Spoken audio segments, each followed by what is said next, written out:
বন্ধুরা, চৈত্র নবরাত্রি বা বাসন্তী দুর্গা পূজা আর এই চৈত্র নবরাত্রি চলাকালীন যে কোনো দিন এই গাছটিকে ছুঁয়ে চলে আসুন, তাহলে আপনাদের জীবনে আসবে মায়ের বিশেষ কৃপা।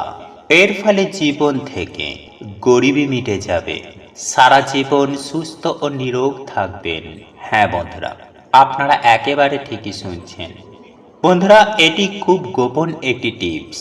এই চৈত্র দুর্গাপুজো চলাকালীন যে ব্যক্তি এই গাছটিকে একবার ছুঁয়ে আসবে, সেই ব্যক্তি সুনিশ্চিতভাবেই ধনবান ও ভাগ্যশালী হয়ে যাবে। বন্ধুরা, আমরা প্রত্যেকেই জানি যে মা দুর্গা ধরাধামে চলে এসেছেন, আর আজ চৈত্র নবরাত্রির তৃতীয় দিন। আর বাকি আর কয়েকটি দিনের মধ্যেই আপনারা এই গাছটিকে অবশ্যই স্পর্শ করুন। এই সময়কালে মা দুর্গা দেবীকে 9 রকম রূপে অবাঙালিরা পুজো করে থাকেন, আর আমরা মা দুর্গা দেবীকে 4 দিন ব্যাপী পুজো আরাধনা করে থাকি। বন্ধুরা, সাধারণভাবে আমরা নবরাত্রি উৎসবটি পালন করে থাকি। একটা হলো শারদীয়া নবরাত্রি এবং অপরটি হলো এই চৈত্র নবরাত্রি। শারদ নবরাত্রি পালন করা হয় ইংরেজি মাসের সেপ্টেম্বর অক্টোবর মাসে, আর চৈত্র নবরাত্রি পালন করা হয় মার্চ বা এপ্রিল মাসে। বন্ধুরা, হিন্দু ধর্মাবলম্বীদের বিশ্বাস অনুসারে এই চৈত্র নবরাত্রিতে যে ব্যক্তি পূর্ণ ভক্তি ও নিষ্ঠার সঙ্গে দেবী দুর্গার আরাধনা করবেন, তার প্রতিটি মনের ইচ্ছা সম্পূর্ণরূপে পূর্ণ হবে। নবরাত্রিতে মা দুর্গার 9টি রূপে পুজো করা হয়, সেই জন্যই তো এই উৎসবের নাম নবরাত্রি। এছাড়াও সনাতন ধর্ম অনুযায়ী এই উৎসবের একটি তাৎপর্য আছে, যেটি হলো সংসারের সম্পদ, অর্থ এবং ভাগ্য অর্জনের জন্য মা দুর্গার এই 9টি রূপ চৈত্র নবরাত্রিতে পুজো করা হয়।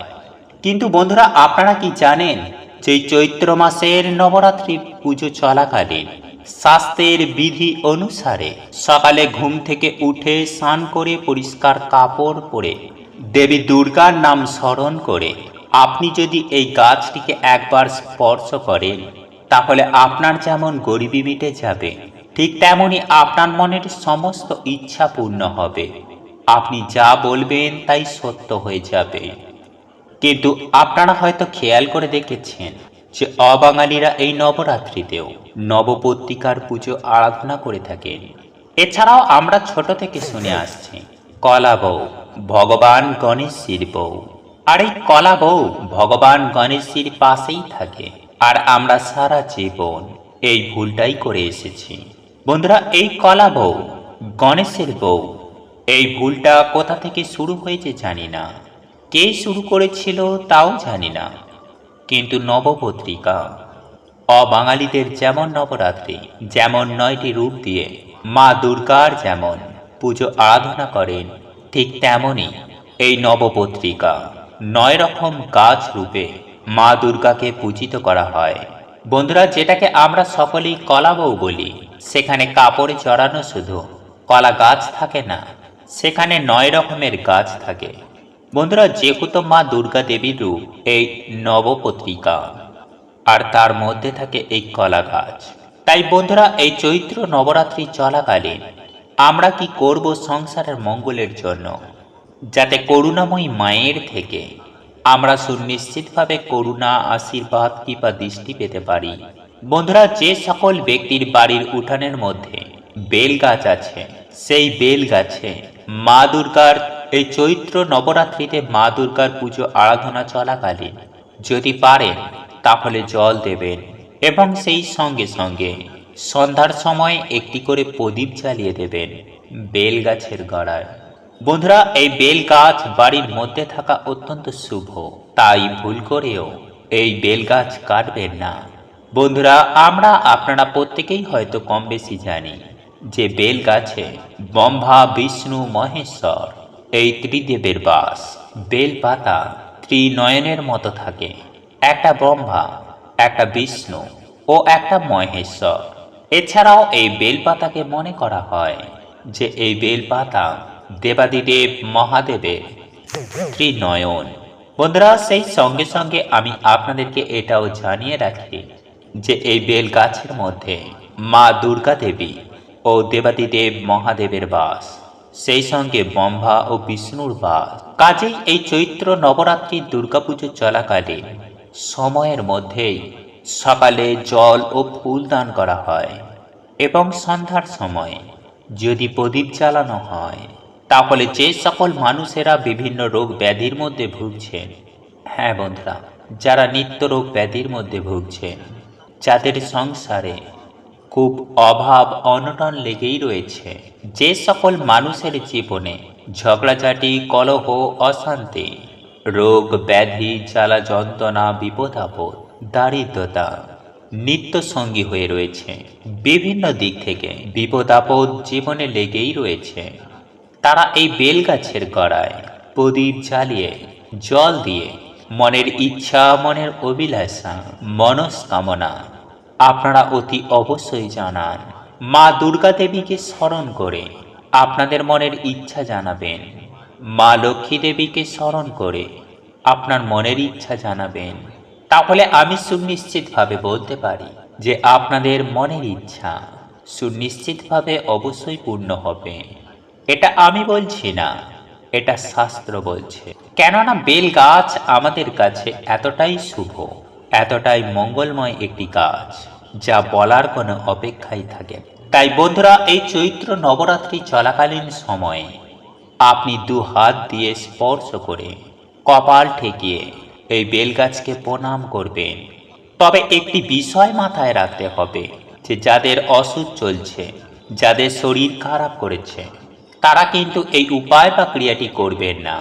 বন্ধুরা, এখানে অসুচ বলতে যাদের আনন্দ অসুচ আছে বা মৃত অসুচ আছে, তারাও কিন্তু এই গাছটিকে স্পর্শ করবেন না, কিন্তু তারা দূর থেকে প্রণাম করতে পারেন। একমাত্র যারা শুদ্ধ অবস্থায় রয়েছে, তারা এই বেল গাছকে কপাল ঠেকিয়ে স্পর্শ করে প্রণাম করবেন। দেখবেন মা দুর্গা দেবী আপনাদের সকল মনস্কামনা সুনিশ্চিতভাবে পূর্ণ করে দিয়েছে। বন্ধুরা, যারা ফ্ল্যাটে বা শহরে থাকে, এক্ষেত্রে তারা কি করবেন আমি তাদের উদ্দেশ্যে বলে রাখি যে আপনারা অন্তত পক্ষে বেল গাছকে স্মরণ করে আপনারা মা দুর্গার সামনেই প্রণাম করবেন। এবং যারা এই বেলগাছ পাবেন না, তারা মা দুর্গার মন্দিরে অবশ্যই যাবেন। মা দুর্গার কাছে সমস্ত মনের ইচ্ছা জানিয়ে প্রণাম অবশ্যই করবেন। মায়ের পুজো দেবেন, গোটা ফল নিয়ে যাবেন, ধূপকাঠি মোমবাতি নিয়ে যাবেন। এবং যদি আপনি মা দুর্গা দেবীকে একটি বস্ত্র দিতে পারেন, তাহলে অবশ্যই একটি লাল রঙের বস্ত্র আপনি নিবেদন করুন। এর ফলে আপনি রাতারাতি কোটিপতি হয়ে যাবেন। এক কথায় বলতে গেলে, আপনি যদি এই বস্ত্র নিবেদন করতে পারেন, তাহলে অর্থ আসবে চুম্বকের মতন। বন্ধুরা, বিবাহিত মহিলারা অবশ্যই পায়ে আলতা পরবেন, শাঁখা সিঁদুর তো অবশ্যই পরে থাকবেন এবং চেষ্টা করবেন লাল রঙের শাড়ি পরিধান করার। কেননা মা দুর্গা দেবীর ভীষণ পছন্দ এই লাল রং। তাই আপনারা যদি মা দুর্গা দেবীকে শাড়ি দেন, তাহলে লাল রঙের শাড়ি নিবেদন করবেন এবং লাল রঙের শাড়ি আপনারা নিজেরাও পরিধান করার চেষ্টা করবেন। বন্ধুরা, আমি একই সঙ্গে আপনাদেরকে আরও একটি বিষয় জানিয়ে রাখি যে যাদের বাড়িতে শিউলি ফুলের গাছ আছে এবং তারা এই চৈত্র নবরাত্রি চলাকালীন সময়ের মধ্যে এই শিউলি গাছ স্পর্শ করবেন এবং আপনার মনোবাসনা ব্যক্ত করবেন। তবে এই শিউলি গাছ স্পর্শ করার আগে আপনি দুটো বাতাসা ওই শিউলি গাছের নিচে নিবেদন করবেন এবং একটি ধূপকাঠি ও একটি মোমবাতি জ্বালিয়ে তারপর এই শিউলি ফুলের গাছটিকে স্পর্শ করে আপনাদের মনস্কামনা মনোবাসনা জানাবেন। দেখবেন মা দুর্গার আশীর্বাদ কি পায়, সুনিশ্চিতভাবে আপনাদের সকল মনস্কামনা পূর্ণ হবে। আপনারা যা চাইবেন আপনারা তাই পাবেন। এক কথায় বলতে গেলে, আপনারা যা বলবেন তাই সত্য হয়ে যাবে। বন্ধুরা, এই শিউলি ফুলের গাছকে কি বলে জানেন? পারিজাত গাছ। যে গাছ সমুদ্র মন্থনের সময় উঠেছিল এবং শ্রী বিষ্ণু ভগবান সেই গাছ স্বর্গে ইন্দ্র দেবতার কাছে দিয়েছিলেন। এই শিউলি ফুলের গাছ ইন্দ্রদেবকে দিয়ে বলেছিলেন, এখানে তুমি এই গাছটিকে স্থাপন করো। এবং সেই পারিজাত গাছ হচ্ছে এই শিউলি ফুলের গাছ। পরে অবশ্যই পরমেশ্বর ভগবান আমাদের এই ধরাধামে এই গাছকে নিয়ে আসেন। তাই পারলে অতি অবশ্যই এই শিউলি গাছকে স্পর্শ করুন এবং আপনার মনোবাসনা জানান। দেখবেন সুনিশ্চিতভাবে আপনাদের মনোবাসনা পূর্ণ হয়ে গেছে মা দুর্গার আশীর্বাদ ও কৃপাতে। এই গাছটি দেবদেবীর অতি পছন্দের। এই গাছটির এই উপায় যদি আপনি করতে পারেন তাহলে আপনার অর্থনৈতিক উন্নতি হবেই হবে। হ্যাঁ বন্ধুরা, মা লক্ষ্মীর আশীর্বাদে আপনাদের অর্থ ভাগ্য খুলে যাবে। বন্ধুরা, যারা অক্লান্ত কঠোর পরিশ্রম করার পরেও অর্থ উপার্জন করতে সক্ষম হচ্ছেন না, তারা এই গাছের এই উপায়টি অবশ্যই করুন। এর ফলে আপনার জীবনে জড়িয়ে থাকা সমস্ত প্রকারের দুঃখ, কষ্ট, জ্বালা, যন্ত্রণা সেইগুলি কিন্তু সুনিশ্চিতভাবে দূর হয়ে যাবে। বন্ধুরা, বহু প্রাচীন কাল থেকেই শাস্ত্র মেনে অনেকেই অনেক টোটকা উপায় অবলম্বন করে থাকেন, যার ফলে অশুভ শক্তি তাদের জীবন থেকে দূরে থাকে, তাদের জীবনে সুখ শান্তি বজায় থাকে। আর সুখ শান্তি সমৃদ্ধি বজায় থাকবে নাই বা কেন? কারণ আমরা আপনারা প্রত্যেকেই জানি, কথায় আছে যে লক্ষ্মী লাভ করতে গেলে কর্ম এবং ধর্ম দুই পালন করা উচিত। আপনারা হয়তো কর্ম করছেন, ধর্মকে বুড়ো আঙুল দেখাচ্ছেন, তাহলে দেখবেন আপনার জীবনের আয় উন্নতি কোথাও না কোথাও এসে বাধার সৃষ্টি। তাই কর্ম এবং ধর্ম দুটোই পালন করুন। বন্ধুরা, জ্যোতিষশাস্ত্রে মনে করা হয় যে বাড়িতে নানান কারণে যে সব সদস্যরা নিত্য রোগ ব্যাধির মধ্যে ভুগছে, এছাড়াও সংসারে অশান্তি চলে আসছে, এছাড়াও নানান গ্রহ নক্ষত্রের ফেরে আপনার ভাগ্যের চাকা একেবারেই দাঁড়িয়ে গেছে, তাহলে বন্ধুরা এই উপায় বা ক্রিয়াটির ফলে তাহলে আপনার জীবনে থাকা সর্বপ্রকার দুঃখ, কষ্ট, দারিদ্রতা কিন্তু একেবারে নাশ হয়ে যাবে। বন্ধুরা, এই উপায় বা ক্রিয়াটি করলে আয় উন্নতি যেমন আপনার জীবনে নেমে আসবে, ঠিক তেমনই আপনার জীবন থেকে নানান প্রকার দুঃখ, কষ্ট একেবারে নাশ হয়ে গেছে। তাই বন্ধুরা, বহু প্রাচীন কাল থেকে এই গাছের উপায় অবলম্বন করে আসছে, কারণ এতে মানুষের জীবনের দুঃখ, কষ্ট, দারিদ্রতা যেমন দূর হবে, ঠিক তেমনই আপনার অর্থনৈতিক উন্নতি বাড়বে। আপনি যখনই কোনো গুরুত্বপূর্ণ কাজে বের হবেন তখনও কিন্তু এটি আপনাকে সাহায্য করবে। এবং মেয়ে হোক কিংবা ছেলে, যদি আপনাদের বিবাহিত জীবনে নানান রকম কলহ, দুঃখ, কষ্ট দেখা দিচ্ছে, তাহলেও আপনি এই উপায় বা ক্রিয়াটি করতে পারেন। এতেই জীবনে থাকা নানা প্রকার দুঃখ, কষ্ট দূর হবে। এছাড়াও ঘন ঘন যারা বিপদে আপদে পড়েন, যারা দুঃখ, কষ্টে, মহা বিপদে আছেন, তারাও কিন্তু এই উপায় বা ক্রিয়াটি করতে পারেন, যার ফলে মাতা চামুন্ডা কালীর আশীর্বাদে আপনাদের দুঃখ কষ্টের সাথে সাথে আপনাদেরকে বিপদ আপদ থেকেও রক্ষা করবেন। বন্ধুরা, এই উপায় বা ক্রিয়াটি আপনারা যদি মা লক্ষ্মীর কাছে করেন, তাহলে মা লক্ষ্মীর আশীর্বাদে অর্থ আপনার জীবন থেকে কখনো দূরে সরে যাবে না, বরং আপনার জীবনে অর্থকে চুম্বকের মতো আকর্ষণ করে টেনে আনবে, যার ফলে আপনি অল্প কষ্ট করে বা অল্প কাজ করেই আপনি নানান প্রকার দিক থেকে আপনি অর্থ উপার্জন করতে পারবেন।